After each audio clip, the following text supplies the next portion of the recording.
A very good evening to all the dignitaries present here. I am Professor Sanjeev Chadda.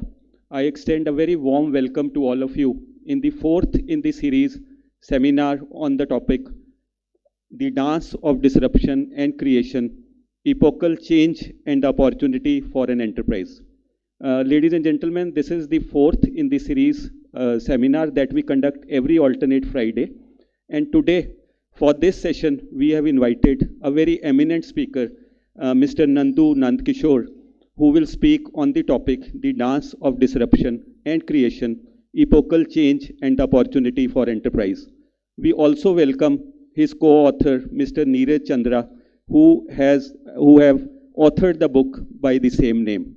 Now I request Mr. Amit Dhaka, IAS Director, MGSIPA, to introduce the eminent speaker to all of you.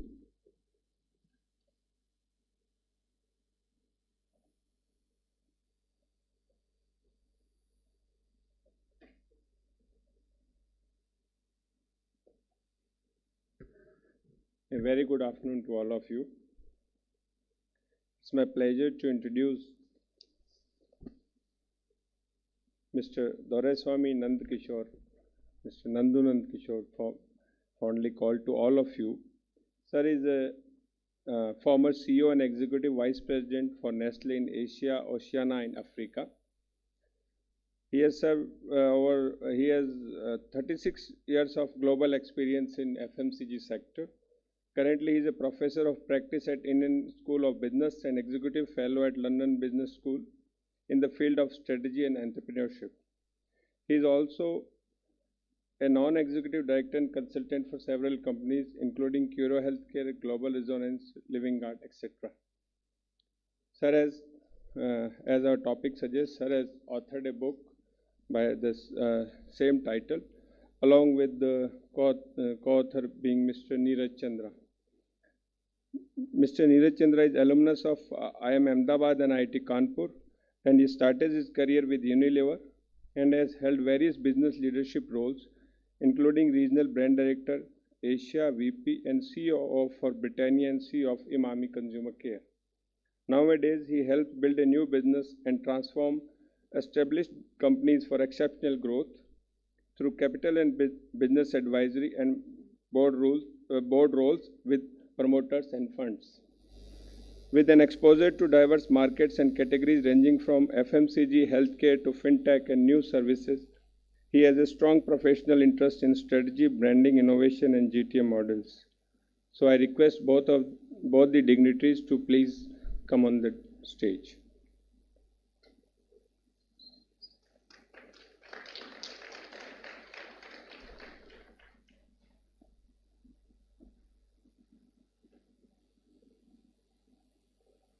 Yeah, it's working, I think. Yeah, that's good.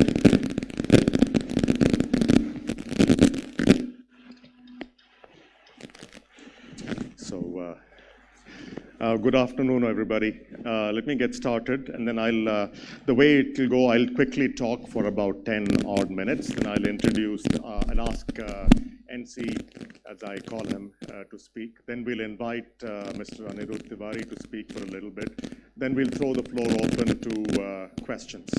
So just to kind of add on to that excellent introduction, I'm also from IIM Ahmedabad, and NC and I are batchmates from IIM Ahmedabad. That was 100 years ago.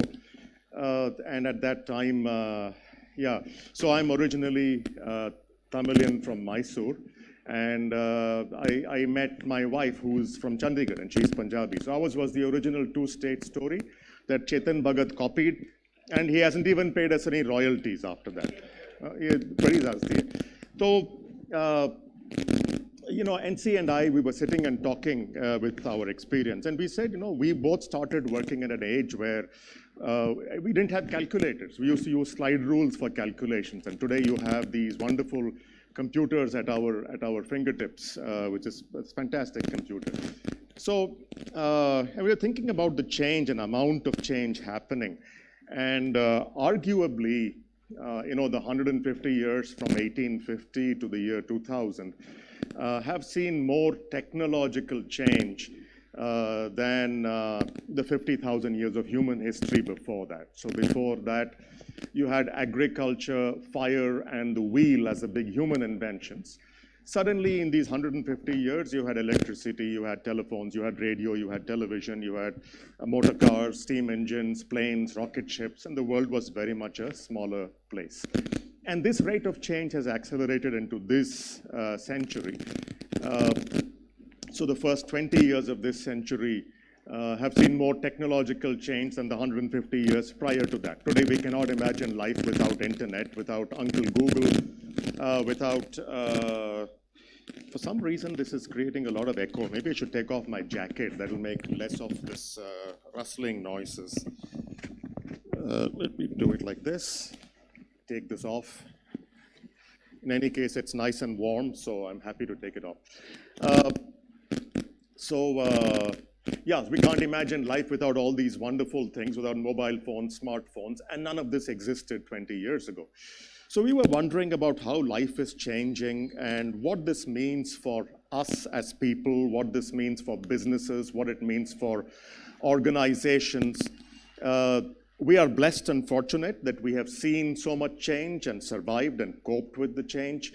In some ways, we are maybe lucky or unlucky, depending on your perspective, that we don't have to deal with the amount of change that is coming ahead of us. When we looked at change, a few kind of thoughts came to mind. If you look at dramatic change, and humans have only been around for 50,000 years, but if you go and dinosaurs were around for 300 million years, right? And would it be better if I use the the cordless mic?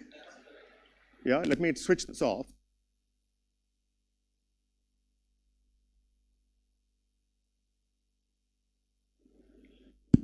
Yeah, better. So, for 300 million years, most successful species on planet Earth. It's working properly, or is this going off and on? It's on. Maybe the other one was actually better then. Sorry for that.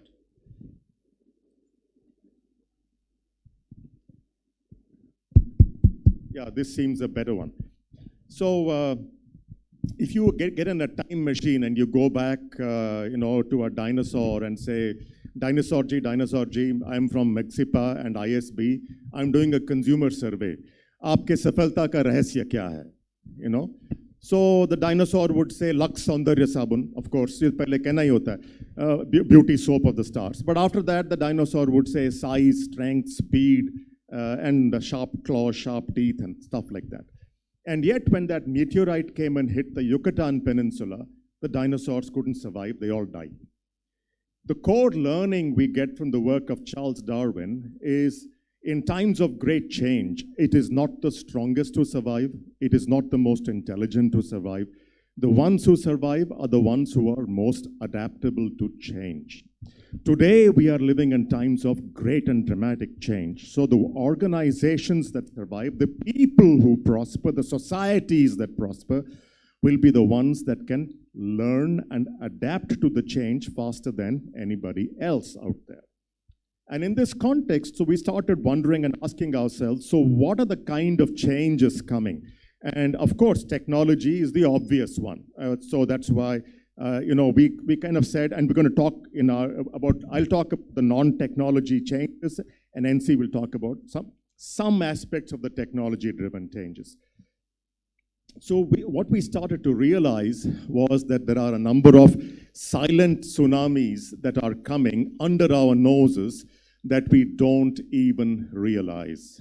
For example, throughout human history, human societies have had a few old people and a lot of young people. So when you sat in the village well and you had a few of these grandfathers sitting, there were 20 children over there saying, Dadaji ab kahani sunao, Dadiji kahani sunao, whatever. And today, there are 20 grandparents and there are 2 grandkids. So the grandparents really have nobody listening to this story. And even if they tell a story, but these guys will check on Google and say, no, but Google say, fact check this, what you're saying is wrong. So this is terrible. So in fact, one of the inversion of human pyramids means the entire societal structures that we have are breaking down. The fastest growing disease in Japan is sarcopenia, loss of muscle mass. It's like osteopenia, but for muscles. And the reason it's happening is because of malnutrition. Why malnutrition? Because people don't eat. Why don't they eat? Because they are lonely. Can you believe Japan has a ministry of loneliness? I'll give you more facts. Do you know how many people in China are above the age of 60? 300 million. That's 1 in every 4 Chinese. Any surprises that the Chinese economy is going down? Because these old people are not consuming the way the young people do. India has 100 million people above the age of 60 already. Luckily, not old as yet, because throughout life, you know, the definition of an old person is somebody who's 10 years older than you are. So when you're 18, 28 is old. When you are 50, 60 is old. I'm 65, so 75 is old. We are young, NC and I. So that's one. Second is urbanization. And I know as long as we grew up and we were studying, we were told India is a rural society, rural, 75%. Do you know that in the next 5 years already, or maybe it's already happened now, 50% of humanity is now urban all over the world. 1 in every 2 human beings lives in a city. India is urbanizing at a pace you cannot begin to imagine. Every day there are a few million people moving away from villages into cities. So and these are all silent tsunamis. They're happening under our noses, and they're all transforming societal behaviors, and societal behaviors which are codified through institutions. Institutions are changing. Institution of family is changing. Institution of religions are changing. Take education, because we are in an educational institute. Historically, educational institutes, they did 5 things. One was generation of knowledge. Yeah. Second is dissemination of knowledge. Third is certification. Yeah. Fourth is job matching. Yeah. And fifth is creating of an alumni network, a club. Today, with technology, this is getting unbundled. You have people like KPMG. Where are you, Ajay? Yeah, there you are. People like KPMG and Bain and BCG who are creating knowledge which is designed for real-world practitioners based on real-world issues. Just yesterday, I was asked to go and speak at an event on this new concept that BCG have created called generative leadership. Luckily, I was prepared and I spoke on that. But it's not a concept that came out of academia. It came out of consulting, right? So consulting organizations are creating knowledge. Dissemination of knowledge, you have people like Coursera and Emeritus and people like that, and Emarticus who are disseminating knowledge. Certification, like this chartered accountancy. So basically, education is getting unbundled dramatically. So traditional institutions that we have are getting unbundled. So what does all this mean, and where do we go forward? So what I'd like to do is play a little exercise and leading into technology, and then hand it over to NC. And you know, when I started in 1996, expatriated to go out from India. In those days, India had 4 million phone connections. MTNL was the only provider, and you had to pay 10,000 rupees in the Tatkal scheme to get a connection. And still, when the linesman came, you had to put a garland and do aarti before he connected your phone. Those were the days. Those days, China had 40, 50 million phone connections. And I remember talking to, you know, my friends and saying, you know, what's happened in China, 40, 50 million, next big revolution in India. And my friends, you know, are very smart, not NC, other people like him, he's also smart. But other people like him, and I am Andabad types, very smart. They said, Nandu, likh ke le lo, India mein kabhi nahi hoga. I said, what do I know? You must be right. 10 years later, India had 1 billion mobile telephone connections. Okay? So sometimes these impossible things happen. Now we'll talk of self-driving cars, driverless cars. And now, before you say it, I know the answer. Likh ke le lo, India mein kabhi nahi hoga. Yes, I get it. Like mobile phones, India mein kabhi nahi hoga. Self-driving cars, driverless cars, India mein kabhi nahi honge. I get that. I get that. But if it happens, by the way, can I tell you a little joke? Yeah.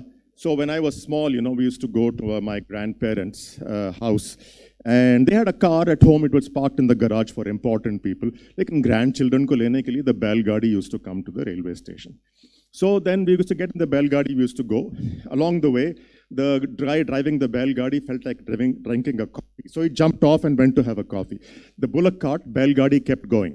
It knew the way. It didn't have any accidents. This was the original self-driving car. If anybody asks you, India invented it, okay? India invented it originally. And all Elon Musk has done is taken out the bullock and put an electric engine. Koi badi gaal nahi hai. Same thing, same to same. So, what I'd like to have play is a little game with you, and you can just sit where you are. I'll give you only 2-3 minutes to cluster. You can turn like 2 of you, 4 of you, small little clusters, and talk. If the car becomes a reality, what are the jobs and industries that will be disrupted? Some will be disrupted negatively, some will be disrupted positively. Organizations will be disrupted. So 2-3 minutes, just a quick exercise, then I'll ask you to just raise your hand and we'll talk. Okay, starting now, 2-3 minutes, just have a little discussion. If self-driving cars become a reality, what's going to get disrupted?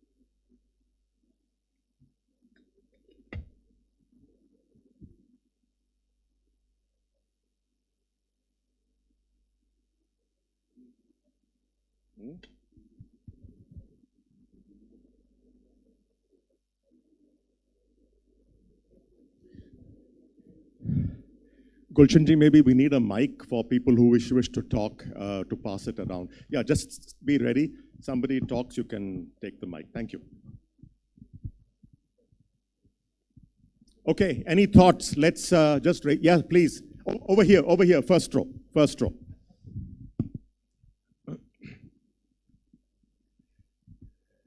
So driving will get disrupted. Drivers will lose their jobs. Drivers. Thank you. Just one idea. One, and then pass it on. Drivers. So you can take the mic. So 1 second. Drivers, because worldwide 70 million people are employed as drivers. It's the biggest urban employer. Drivers will lose their jobs. Great show. Next, you have a point? Logistics. Logistics, because cars and the journey from Mumbai to Delhi can now happen in 24 hours instead of in 4 days. Logistics will get disrupted. Next person, just raise your hand. Yeah, Piyush at the back. Sorry? You won't have accidents on the road. That is brilliant, because self-driving cars don't text and drive. They don't drink and drive. Oh, Punjab, no, a bad joke, karobar, which is only Punjabis understand what karobar is. It is completely illegal. By the way, the police guys don't listen to this, Suresh ji. Yes, sorry. Yes, sir. Spare part industry. I'm coming to that. You're quite right, spare part. But let me take Piyush's point first. He's saying cars won't have accidents. If cars don't have accidents, that affects 3 industries. 1, emergency room doctors will have less jobs. 2, policemen will have hospitals. 2, policemen will have less jobs. And 3, because the insurance industry is going to get disrupted. You're saying roadside mechanics will be disrupted. Quite right. And no, that's enough. That's enough. Yes, Pramod. RTO working. Basically, RTO. Licenses, licensing RTO authorities will disappear. Driving school will disappear. Unka kharcha pani kaise chalega? We don't know. Okay, yes. Stress? I don't know, but maybe, yes. Google Maps will benefit. In fact, any tech-related jobs, GPS, IT, remote driving, all that will be growth industries. Right. Yes, and you. More national highways, quite possibly. What else? So if cars become places where you can drink and drive, you can eat and drive, you can watch. In fact, do you know the latest Teslas are coming equipped with Netflix connections? Do you know what the average age of a truck driver is in the US? 60 years. How many young people do you know in the morning and say, yes, I want to be a truck driver? You know someone? Yeah, maybe some people in Punjab actually emigrate to the US to become a truck driver, but in general, young people want an air-conditioned office. So, and then the rest of the stuff. So in the US already for the 3 years, long-distance trucking is moving, self-drive. And in California, just 4 months ago, self-driving cars were legal. Yeah, Tesla distributed 250,000 self-driving kits. So if cars become mobile entertainment centers, places where you can eat and drink, then suddenly the roadside dhaba will disappear. The dhaba, yes? I think country like India will have a different scenario. We are different. We will go one step forward. We'll have taxis, air taxis or something like that, because traffic. Maybe we'll have air taxis. So, it's quite possible. Yeah. It's quite possible. So yeah, let's stop it at that.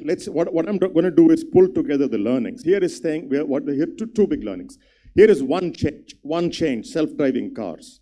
If it happens, drivers lose their jobs, police lose their jobs, doctors lose their jobs, dhaba walas lose their jobs. Dhaba walas saying, "Main ki kita?" Elon Musk made the new self-driving car my business. Yeah. Insurance industry changes. RTO licensing disappears. One change. Okay. So the first learning is this is one change that is coming your way. How many such changes are coming our way? Hundreds, if not thousands. That's one implication. The second implication is this, that the disruption that disrupts your organization may not come from your industry. The self-driving car has nothing to do with the dhabawala. The self-driving car has nothing to do with insurance or the doctor. Their jobs will disappear. Right? And this basically leaves us with a question and a realization that the technological disruption that comes our way, that disrupts everything from industry to how we work, to even governance and bureaucracy. Everything, we don't even know where it's going to come from, this disruption. Is it going to be ChatGPT? We don't know. We don't know. It depends on how people use it. So this is a good segue into trying to explore now what does technology have and what can we do about it. So, NC, why don't you use this one? It's probably better than that one. Can you hear me? Yeah, use this. Great. Hi, everybody. When I walked into this hall, was reminded of my state by Mrs. Mahajan. She said, you know, all of us understand these changes a bit lesser than what one thinks is there. And that's actually been the dominant feel I've had as we've talked about all these technological changes. You know, massive, there are a big blur of changes. You sense them everywhere. But when you ask, "Main kya karoon?" you wonder what to do. So it's a big blur of changes. And I thought one of the things would be to try and simplify them, try and pull out some conclusions which can be of use to us, right? Because hopefully that can. So I thought what to do. I mean, the buzzword today is, let's say, artificial intelligence. But before that, a question, while we all see the blur of technology, etc., what do people do most when they wake up? Any? Absolutely right. So check the cell phone. Now my cell phone is somewhere around, and yes, you're absolutely right. In fact, there was a survey which said 80% of people, right, actually look at the phone when they wake up, even before they hop off the bed, right? So what I'll do is, I'll use this and use the whole phenomena of connectivity to try and draw out some simple conclusions which came about with technology coming about, right? And I'm going to refer to the book, all the pages of it, but try and do it in some possible manner. So when you look at the phone, as it come out, it's gone through a long journey. Started off by just something to talk, and then you had all kinds of devices, camera aaya, pehle uske pehle you had these things started getting merged. You know, the pagers got merged, cameras came in, cameras became fancier, and all kinds of things came. So a handiness started building up. You look further, apps came in. Apps actually first came in 2007 with the Apple, one of the numbers launches. I forget which one. I think Apple 6, 7, somewhere around there. And today, apps are a $100 billion business plus. And what do? We got to understand that, because they basically provide action at your fingertips, right? Customized for you. So really, technology is changing the power to do. It's changing the way we do things, right? Now, apps were not enough, and they introduced one big shift. In came in smartphones. Suddenly, you had computational power at the hands of. So many years ago, you had, I think, the founders of the revolution in computers basically saying that we want to see a computer on every desktop. Somewhere down the line, it morphed to being a computer in every hand. And what this gets about is democratization. So suddenly, and this is particularly relevant if you look at it from a governance point of view, you have every citizen having access to something which you can connect with and do things with it. So it introduced the power of computation and enabled people to do lots and lots more things with their fingertips. So what one is really trying to do is to try and pull out what is the fundamental shift with technology is getting about. And that can help us do things. But let's look at this from another angle. What does connectivity do? And in a way, what connectivity has done is actually connected us to the moment of time. So today, you can bank, you can shop, you can do anything possible at the moment of time when you want to do it. So moment of time is getting multiplied for individuals, and that helps. But another thing is done is connected. So the phone camera is not the same as having a portable camera, because you can take it and send it to others. So connectivity is adding a lot of, so the technological shifts are happening, and technologies are changing what the power to do is at a very, very fundamental level for consumers. The other thing which is here is really this technological bit is not something which is static. It's changing. So the connectivity technology, now you're having, let's say IoT, you're having 5G. What does it mean? Now IoT extends this network far beyond just people to things. And suddenly you can monitor things everywhere else. Or take 5G, which is actually enabling the cars which are there. So it's progressing, and what is the progress happening becomes an important factor. But if you really look at this, it's introducing, what does it mean, right? It means that today you have networks as becoming a big concept. So social media wouldn't have been possible without the concept of networks building a different relationship, right? So you have those kind of things which are coming up, which are around.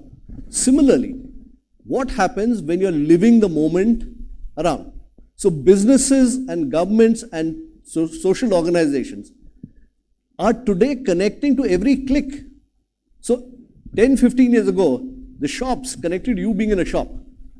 Today you're sitting and sipping something on a street, you press it and you have Blinkit delivering it to you.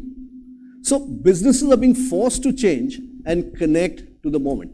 So essentially, what one is trying to say is that with these progressions, sorry, that's okay. There is a lot of shifts which are happening. So yes, changing the power to do, progressively improving, and what's even more critical is that the technology is multiplying. So you have, let's say, ability to shop, which comes in because you have connectivity, it multiplies with the metaverse, and you can shop. But in comes intelligence, and it takes a totally different value. So there is a company, for example, which actually is about buying skincare products online.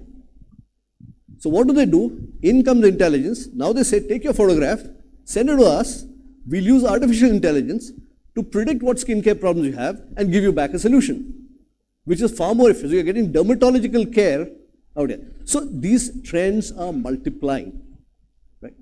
And therefore, the possibilities are opening up. So one of the questions, and I'm going back to this whole area of trying to do a thought experiment. One part of it is what will change and what will not be there tomorrow. So drivers will be less, they will be repair things which are less, but equally, the opportunity is to find out what can be there.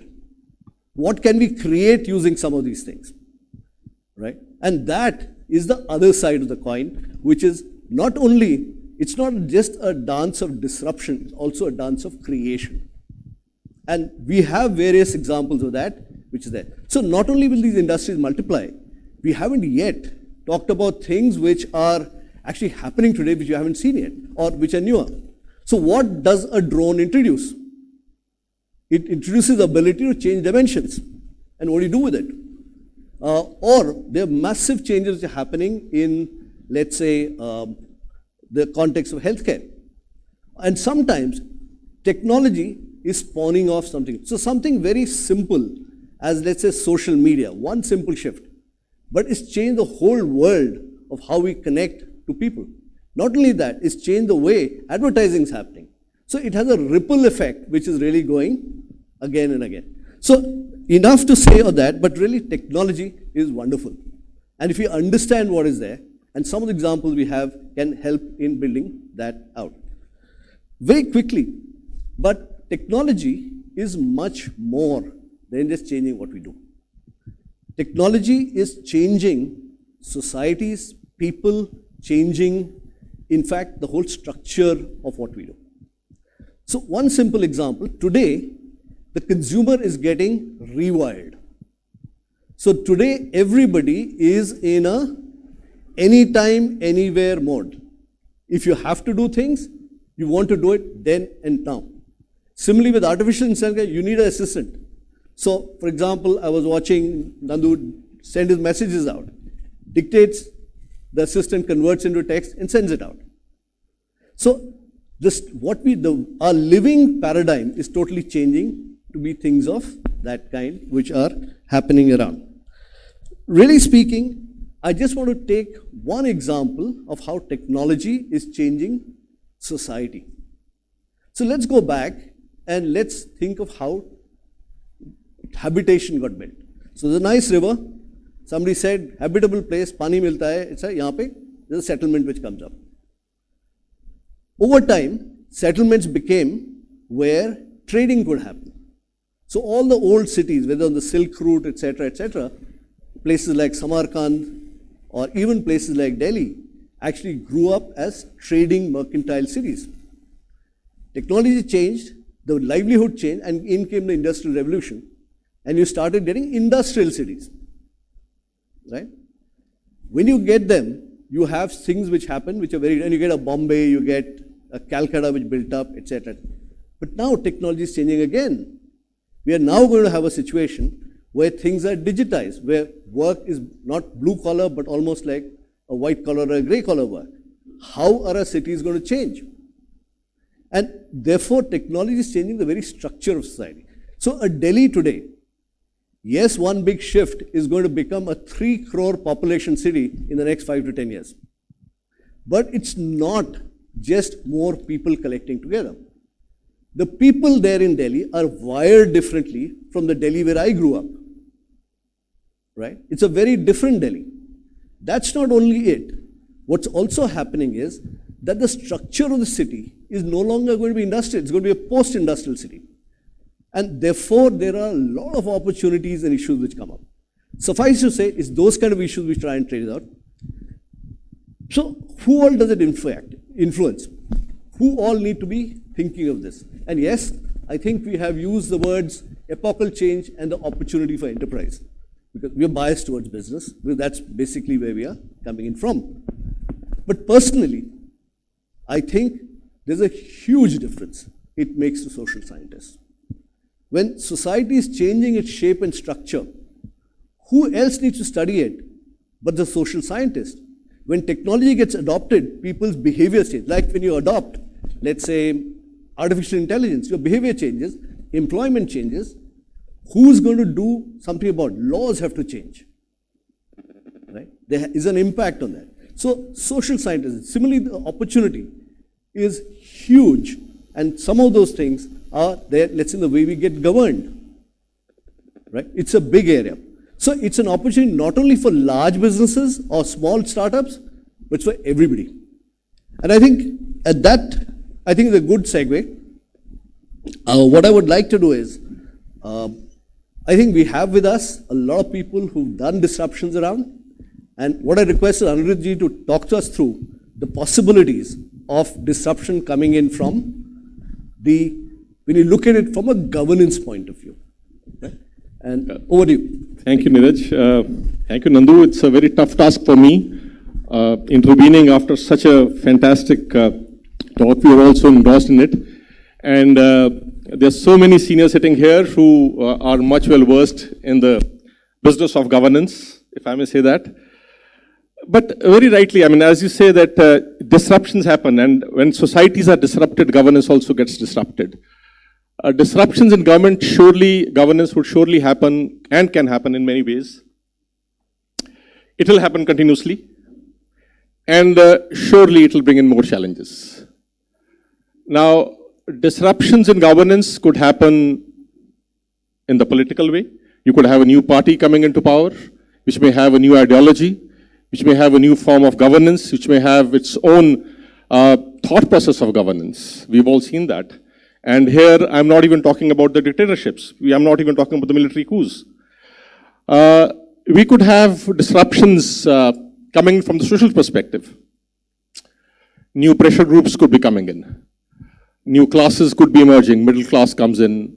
You have the farmer groups, for example, coming in as big pressure groups. We've seen that. The Mandal agitation was led by the students. It was a huge disruption, again. And then these pressure groups, these lobbyists, they also have a huge impact on the way governments react.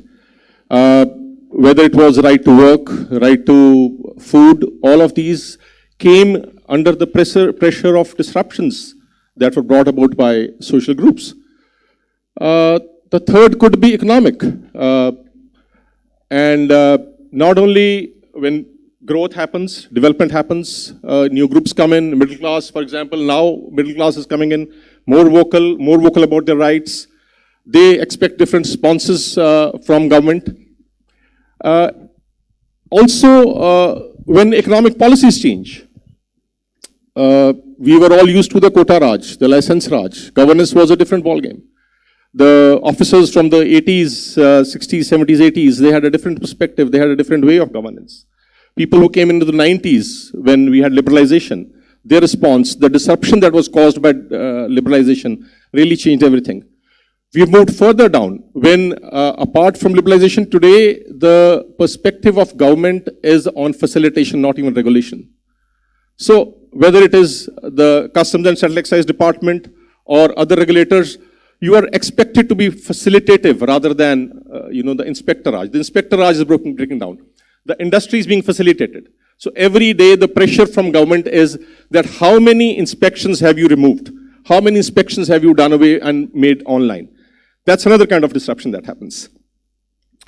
Then you could have disruptions because of demographics.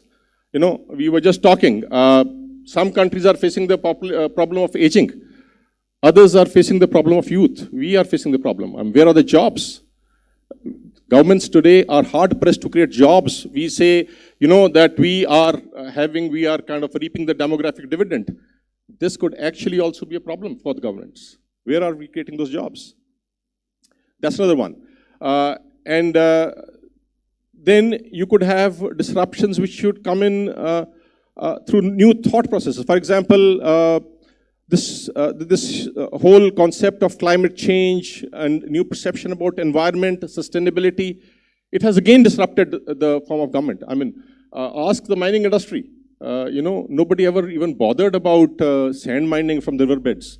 I recall in the 80s, trucks would just, pick up some sand, and it was just the carriage cost. Today, it is such a huge problem for many of the states in government. It has led to so many other issues. and of course technology. Technology has really changed the way governments are expected to function. People say that if Amazon can't do it, if Amazon can deliver, thousands of products at my doorstep, why can't governments deliver their services? Why can't I get my birth certificate, my driving license renewed, my arms license? Why can't I get it at home? Online services, pressure on online services. Tejveer is here. He's doing it every day in governance reforms.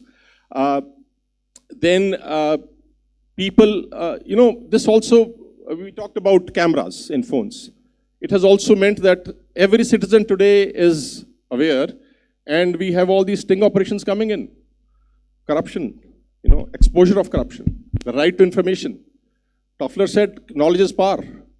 But what has technology done? Democratized that knowledge.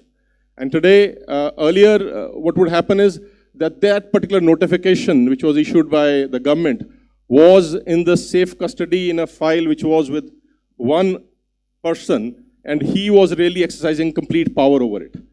Today, he is supposed to put it on the web. All of us have it. That power is gone. That's again disruption. But of course, what it has meant is, all these disruptions, whether it was faxes, emails, I recall when we were in the districts, there would be, we would often travel from, start from Sangrur. I was in Sangrur. And if you were coming to Chandigarh, that was it. Whatever feedback was given to you in that note, you couldn't update any of the information. Today, people prepare for the meeting while traveling from Sangrur to, say, Chandigarh and get a feedback, by the minute. Messages are pouring in on the WhatsApp. Similarly, people expect us. And people have been innovative. We had a deputy commissioner who had this wonderful innovation where he fixed a time when people could make a video call to him. So you did not have to travel from your village to meet the deputy commissioner. You could just make a video call and present your grievance to him. What a wonderful use of technology. And what a wonderful way how governments responds. So what I would say here is that what it has done is it has put governments under pressure. Disruptions put governments under pressure all the time. Governments are expected to perform. They are expected to perform in a more effective fashion, more efficiently. And also today, when people are becoming aware, there is also pressure on becoming lean. Also the fact that today, when public finances are under pressure, people expect governments to cut down on their expenditures. But what I also believe is that what disruptions also do is they spur innovations. They are the biggest incentive for innovation. People have been innovating in businesses. Innovations are also happening in governance. Every day we see innovations coming into governance, whether it is policy, whether it is laws, whether it is processes, procedures, they are being continuously innovated. And I would say that government, personally, I hold this opinion that government has to be the biggest champion of innovation.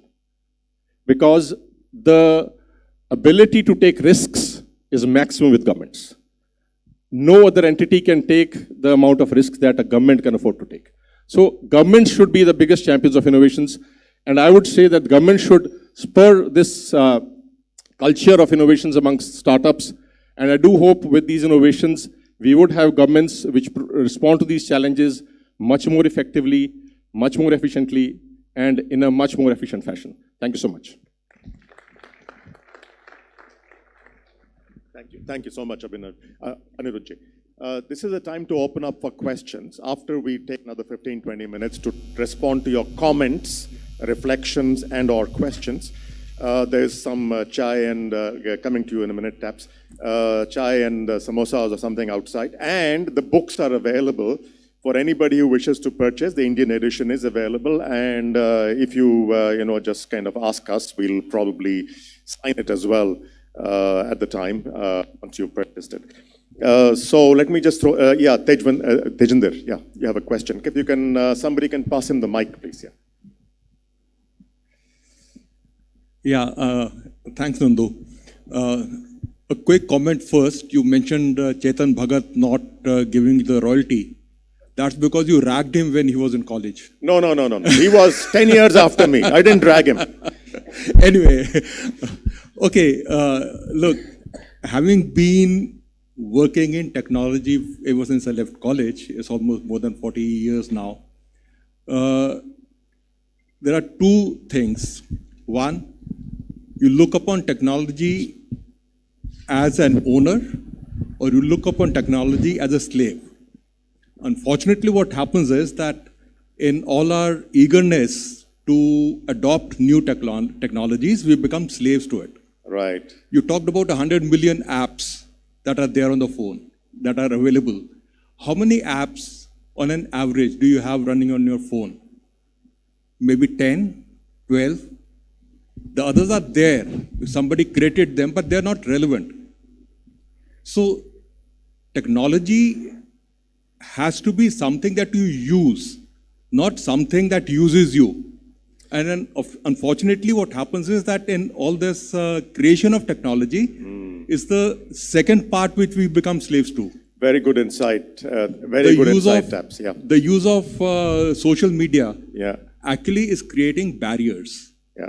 Yeah. So very good It's insight. breaking down society. So if you allow me, rather than just to keep more people Yeah, also sure, participating, sure. thank you for that. We actually do explore these topics in the book. We also explore the topic not just of what changes are coming, what technological changes, but also the question of what can you do about it? What can organizations do? What can governments do? What can people do? In fact, indeed, you mentioned it. One of our biggest jobs as a society, as governments, is to prepare the next generation to be in a world where technology will be the biggest leveler, but use it as an owner, not as a slave.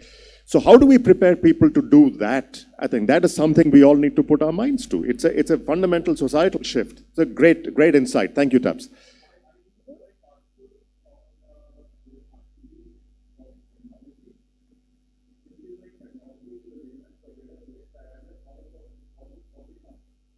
Keep going. Don't stop.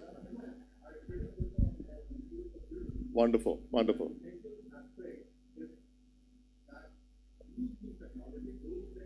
Don't let technology use you. Very good insight. Thank you so much. Any other comments? Yes, at the back over there. I'm sorry. Yeah.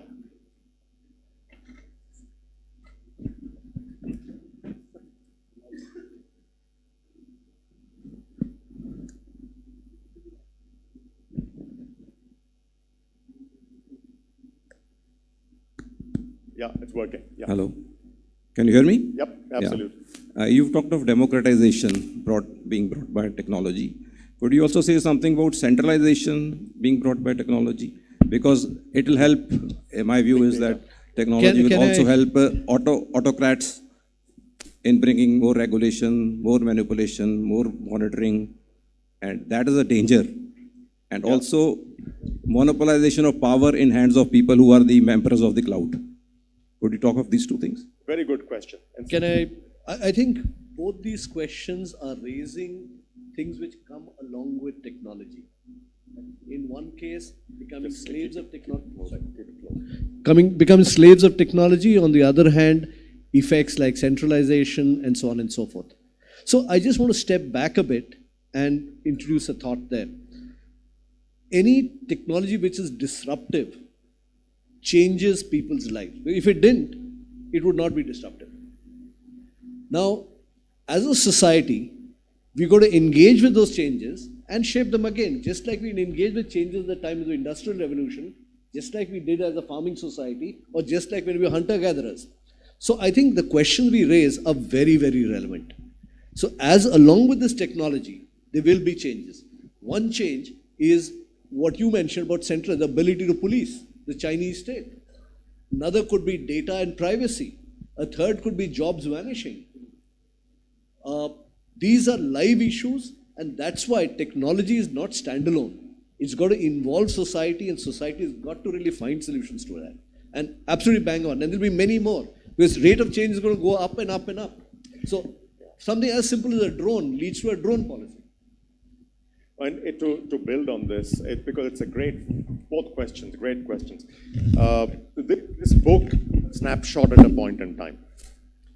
And really what we need to do is use this book as a stimulus to continue to evolve our thinking of what safeguards to build, how to develop society, how to develop organizations, how to reinvent organizing itself, how to reinvent governance, as Anirudh was saying.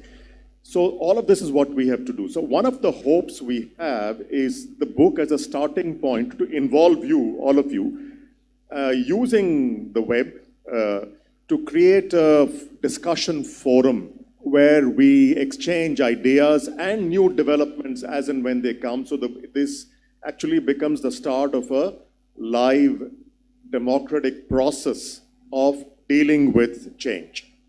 That was the thinking, yeah. But great questions. Anything else? Yes, over here. Hi, what's your take on technology changing the thought process of individuals so quickly, you know? If somebody's scrolling on Facebook, at a minute they are seeing something different, and next second he's watching something different. I mean, so quickly. I mean, 1,000 thoughts coming into the mind, I can say per minute these days. So, the human being is getting rewired. Attention spans are coming down, and that's what you're raising. Correct. Focus. Yeah. Correct. So that's a reality. And what we either as people in governance or in enterprise have to take that into account. That's a change. That's a disruption. And in education. And in education, it's going everywhere. So spans are getting lower. Similarly, there will be other changes, how people are. For example, the sense of community is no longer my neighbor, bhai, bhatija. The sense of community is my Facebook friend sitting in Canada, right? So it's a very, very, very good question. And as you say, the decreased attention spans. If there is a video that's more than 30 seconds, you won't watch it. Absolutely, it is right? happening. If there's a book where you have to, or an article that's more than 3 pages, you won't read it.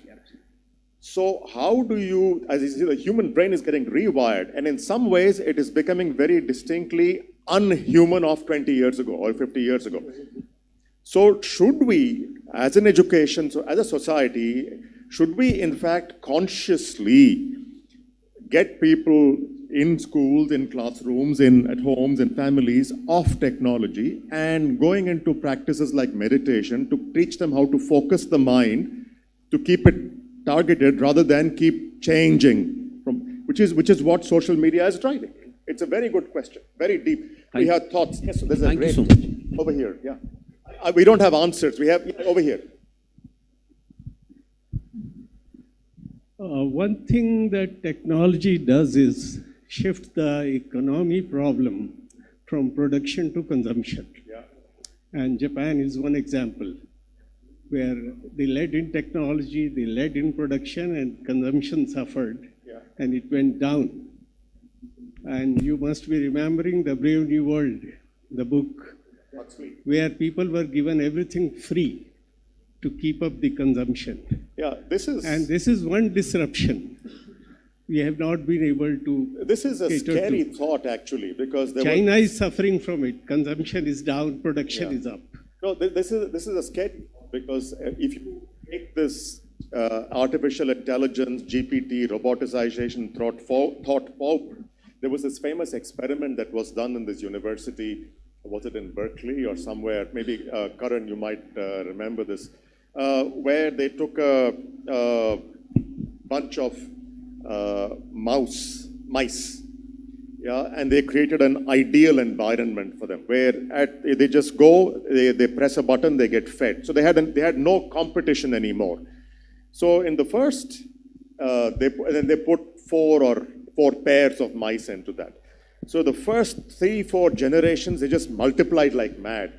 And they grew, the society grew, the system was able to cater to 1,000 mice with ideal temperature, no competition, no predators, no nothing, great food coming all the time.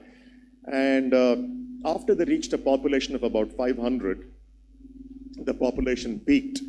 It didn't grow to 1,000 and started declining dramatically. In many ways, we see it happening in Europe today. Population birth rates are declining. In Europe and Switzerland, where I live, it's 1.4 per woman. So populations are declining. But beyond that, in this mouse population, it led to cannibalism, it led to loneliness, it led to mice having problems of depression and suicide in mice populations. And eventually, the population actually dwindled down to zero. So there's a very interesting thought from a sociological point of view here, is when you actually take away problems, you actually take away motivation. I'd just like to add to this. I think you provoked a very interesting thing which has occupied what I've been thinking. So we'll talk about artificial intelligence coming in and productivity going up and the need for employment, etc., going down. Now, one is the value judgment on it, how does it get handled and stuff of that kind. But there's something even more fundamental happening. Today for us, our livelihood is what we live for. Tomorrow, if there's enough productivity around, the concept of living may change, where you don't run after a livelihood, you just live. And therefore, things like universal basic income and stuff of that kind are moving in that direction. So, because of these changes are so disruptive, the concept of living itself is changing. So, to quote Aldous Huxley, welcome to the brave new world. So we're now 1 hour into the session. Probably it's time to take a break, or if there are any other questions, yes. Yeah, the brave new world, Huxley over here, right. Who told me I have started taking habit-forming drugs, you know, because that guy was not feeling well due to the excess use of technology. So he started taking habit-forming drugs, you know, antidepressants. Wow, yeah. Wow. Yeah, it's a crazy, crazy situation. I think that's kind of a depressing note to stop on. Can we look for a positive note? Can someone say something positive about the change? Professor Cameron. Yeah, any other question?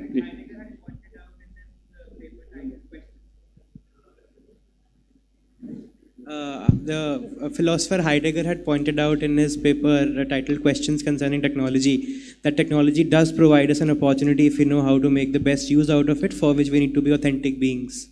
Absolutely. So let's take that fond thought and hope. Yeah, Professor Cameron. So, one very brief archaeological perspective. One of the things that I've been very conscious of is that actually change is remarkably common.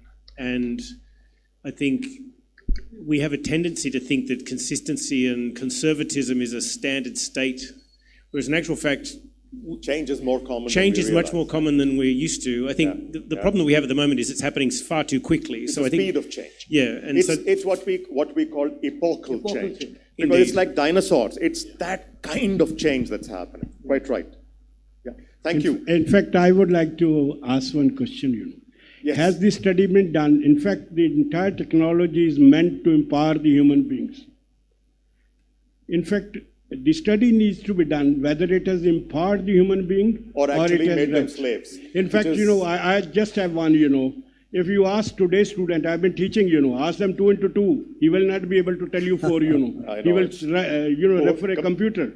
Number 2, you know, you'd see people are committing crime, but people are recording rather than, you know, letting them do this. Exactly. This is what is, and you could see around 40% of the people. Not stop on a depressing note.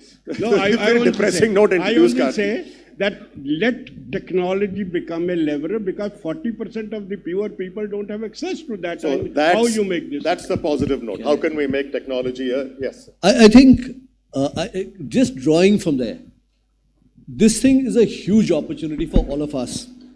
It's for us to shape technology and other things for the positive, right? So a lot depends on how do we make the world a better place, because we are blessed that we are at a time when such dramatic changes are happening. And really it's the opportunity, and therefore the word opportunity for us is probably the biggest thing. Obviously, there's other side to the opportunity, but it's up to us to shape it. Well, thank you, sir. Thanks a lot for this very, very engaging session. Let's hear for the speakers. Now I request DG sir and Director sir to come on the dais and honor the 2 eminent speakers with a memento for remembrance and gratitude.